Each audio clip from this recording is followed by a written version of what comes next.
வணக்கம். தமிழக வெற்றி கழகம் ஆக்டர் விஜயின் புதிய அரசியல் கட்சியின் பெயர்ச்சூற்று விழா பிப்ரவரி 2 இன்னைக்கு நடந்து முடிந்துவிட்டது. தமிழகத்தில் இருக்கக்கூடிய அனைத்து நபர்களுக்கும் ஒரு புதிய வாய்ப்பு, ஒரு புதிய ஆப்ஷனாக எங்களுடைய கட்சி இருக்கும் என்கிற விஷயத்தை எடுத்து வைத்திருக்கிறார். நாங்கள் எந்த அரசியல் கட்சிக்கும் எதிராகவும் இல்லை, நாங்கள் எந்த அரசியல் கட்சிக்கு ஆதரவும் கொடுக்கவில்லை. நாங்கள் 2024 நடக்கக்கூடிய லோக்சபா தேர்தலில் களமிறங்க மாட்டோம்.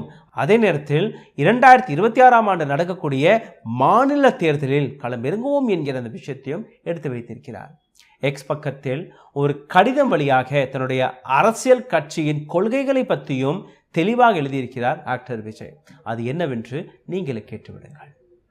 நடிகர் விஜய் ஆரம்பித்து உள்ள அரசியல் கட்சிக்கு தமிழக வெற்றி கழகம் என பெயர் வைக்கப்பட்டுள்ளது. அதனை அதிகாரப்பூர்வமான நடிகர் விஜய் அறிவித்துள்ளார். தமிழ்நாடு என்பதற்கு பதிலாக தமிழகம் என்ற சொல்லை விஜய் பயன்படுத்தியது ஏன் என்பது தற்போது பேசும் பொருளாகிவிட்டது. மேலும் நடிகர் விஜய் அரசியலுக்கு எப்போது வருவார் என்ற எதிர்பார்ப்பு நீடித்து வந்த நிலையில் இன்றைய தினம் பதில் கிடைத்துவிட்டது. டெல்லி சென்று இந்திய தேர்தல் ஆணையத்தின் கட்சியின் பெயரை பதிவு செய்துவிட்டு அதன் அதிகாரப்பூர்வ அறிவிப்பு வெளியாகியுள்ளது. மேலும் அதன்படி தமிழக வெற்றி கழகம் என பெயரிடப்பட்டிருப்பது அறிவிக்கப்பட்டுள்ளது. இந்நிலையில் தனது அறிக்கையில் விஜய் அவர்கள் கூறியிருப்பதாவது: வரும் 2026 சட்டமன்ற தேர்தலில் போட்டியிட்டு வெற்றி பெற்று மக்கள் விரும்பும் அடிப்படை அரசியல் மாற்றத்திற்கு வழிவகுப்பதுதான் நமது இலக்கு என்றும், தேர்தல் ஆணையத்தின் அங்கீகாரம் கிடைக்க பெற்றதன் பின் வரும் நாடாளுமன்ற தேர்தல் முடிந்தவுடன் தமிழ்நாடு சார்ந்த கொள்கைகளில் வெற்றிக்கும் தமிழ்நாட்டு மக்களின் உயர்வுக்குமான எமது கட்சியின் கொள்கைகள், கோட்பாடுகள், கொடி, சின்னம் மற்றும் செயல் திட்டங்களை முன்வைத்து மக்கள் சந்திப்பு நிகழ்ந்தவுடன் தமிழ்நாடு மக்களுக்கான நம் அரசியல் பயணம் துவங்கும் என்றும் கூறியுள்ளார்.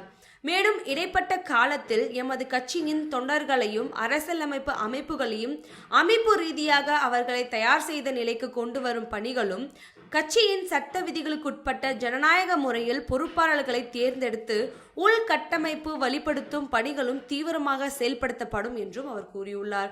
மேலும் தேர்தல் ஆணையத்தின் அங்கீகாரம் மற்றும் கட்சி விவரிக்க பணிகளும் தேவையான கால அவகாசத்தை கணக்கில் கொண்டே தற்போது எமது கட்சி பதவிற்காக விண்ணப்பம் செய்யப்பட்டுள்ளது என்றும் அவர் கூறியுள்ளார். மிகவும் முக்கியமாக வரும் 2024 நாடாளுமன்ற தேர்தலில் நாம் போட்டியிட போவதில்லை என்றும், எந்த கட்சிக்கும் நம் ஆதரவு இல்லை என்றும் பொதுக்குழு மற்றும் செயற்குழு முடிவெடுக்கப்பட்டுள்ளது என்பதையும் தாழ்மையுடன் இங்கே தெரிவித்துக் கொள்கிறேன் என்றும் அவர் கூறியுள்ளார். இறுதியாக, என்னை பொறுத்தவரையில் அரசியல் மற்றொரு தொழில் அல்ல, அது ஒரு புனிதமான மக்கள் பணி என்றும் அவர் குறிப்பிட்டுள்ளார். மேலும், எனவே அரசியல் எனக்கு பொழுதுபோக்கு அல்ல, அது என் ஆழமான வேட்கை, அதில் என்னை முழுமையாக்கி ஈடுபடுத்திக் கொள்ளவே விரும்புகிறேன் என்றும் அவர் கூறியுள்ளார். இதைத் தொடர்ந்து என் சார்பில் நான் ஏற்கனவே ஒப்புக்கொண்டுள்ள இன்னொரு திரைப்படம் சார்ந்த கடமைகளை கட்சி பணிகளுக்கு இடையூறு இல்லாத வகையில் முடித்துவிட்டு முழுமையாக மக்கள் சேவைக்கான அரசியலில் ஈடுபட உள்ளேன். அதுவே தமிழ்நாட்டு மக்களுக்கு நான் செய்யும் நன்றி கடனாகும் என்றும் அவர் குறிப்பிட்டுள்ளார். இந்த அனௌன்ஸ்மெண்ட்டிற்கு பின் அரசியல் வாழ்க்கை அல்ல சினிமா வாழ்க்கை எப்படி மாறப்போகிறது என்று நாம் அனைவருமே பார்க்க போகிறோம். அடுத்த மூவ் என்னவாக இருக்க போகிறது அதையும் உங்களுக்கு முன் நாங்கள் எடுத்து வைப்போம். நன்றி, வணக்கம். ஊடகம் கார்ப்பரேட் அரசியல்வாதிகளின் கைப்பாவையாக அடிமைகளாக இருந்தது போதும், இனி சாட்டை எடுத்து சுழற்றும் நேரம் வந்துவிட்டது. ஊடகம் பொதுமக்களாகிய உங்களுக்காக, உங்களாலேயே இயக்கப்பட வேண்டும். ஊடக சுதந்திரத்திற்காக உங்களின் பங்களிப்பை இன்றே அளித்திடுங்கள்.